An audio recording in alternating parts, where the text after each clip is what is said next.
আসসালামু আলাইকুম। হোমওয়ার্ক শিক্ষা চ্যানেলে আপনাদের সবাইকে স্বাগতম। আশা করি সবাই ভালো আছেন। আমরা কোর্স শেষে এখন আমরা আ বিষয়ভিত্তিক সাজেশন আপনাদের কাছে দেব। আজকে ১ম দিনে আমরা স্বাধীন বাংলাদেশ অভ্যুদয়ের ইতিহাস এই সাজেশনটা আপনাদের সামনে উপস্থিত হয়েছি।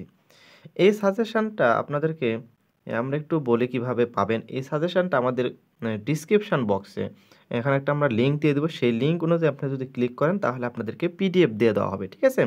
তাহলে পিডিএফ পেতে হলে ডেসক্রিপশন চেক করে সেখান থেকে আ Google Drive-এর লিঙ্ক দেওয়া থাকবে। সেখান থেকে আপনারা আ এখান এই সাজেশনটার পিডিএফ পেয়ে যাবেন। ঠিক আছে? তাহলে আমরা ১ম এ আপনাদেরকে একটু দেখাই কিভাবে পড়তে হবে। এটা চ্যাপ্টার 1 দেশ ও জনগোষ্ঠীর পরিচয়। এই চ্যাপ্টারের এটা স্বাধীন বাংলাদেশ অভ্যুদয়ের এই ১ম চ্যাপ্টারের কোথায়, কোথায় পড়বেন। ঠিক আছে?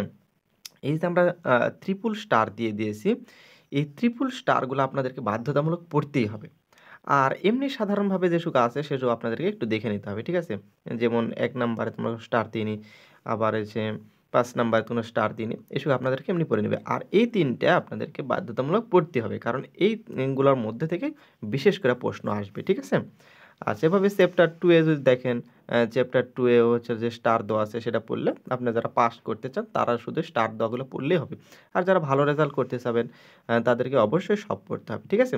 এটা আমরা চ্যাপ্টার 3 পর্যন্ত দেখালাম। এখন অপোজিটে আমরা যাই। আচ্ছা আপনারা একটু দেখতে থাকেন। আপনারা যারা হচ্ছিল এখান থেকে নিতে চান তারা হচ্ছিল ভিডিও পজ করে নিয়ে সেখান থেকে আপনারা আ দাগিয়ে নিতে পারেন বইতে। ঠিক আছে? আচ্ছা। পরবর্তীতে যাই। এটা হচ্ছে চ্যাপ্টার 7। ঠিক আছে? এটা হচ্ছে চ্যাপ্টার ৭, ৮ এখানে আছে ৯। ঠিক আছে? আচ্ছা।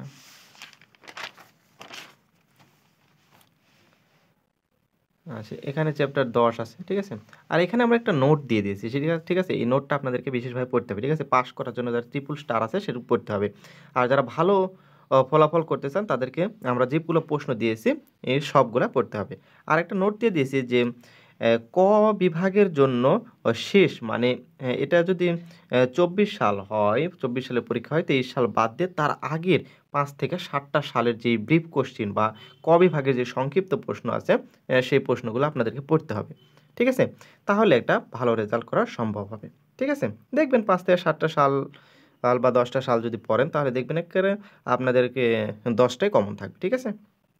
তাই আমি বলতেছি যে স্টার দেওয়াগুলা এবং সালের কিছু প্রশ্ন পড়লে ইনশাআল্লাহ এই সাবজেক্টের স্বাধীন বাংলাদেশ অভ্যুদয়ের জন্য আপনারা ভালো ফলাফল করতে পারবেন। আর এটার পিডিএফটা ডেসক্রিপশন বক্সে আমরা একটা লিঙ্ক দিয়ে দিচ্ছি। সেই লিঙ্ক ক্লিক করলে আপনারা পিডিএফ ফাইলটা পেয়ে যাবেন। ঠিক আছে? তাহলে সেখান থেকে পিডিএফ ফাইলটা নিয়ে আপনারা পড়তে পারেন। তো আশা করি সবাই বুঝতে পারছেন। আজকের মতো সাজেশনটা এখানে সমাপ্তি করতেছি। দেখা হবে পরবর্তী কোনো সাজেশনে। আল্লাহ সুবহানাহু ওয়া তাআলা আপনাদের সবাইকে ভালো রাখুন, সুস্থ রাখুন। আসসালামু আলাইকুম ওয়া রাহমাতুল্লাহি ওয়া বারাকাতুহু।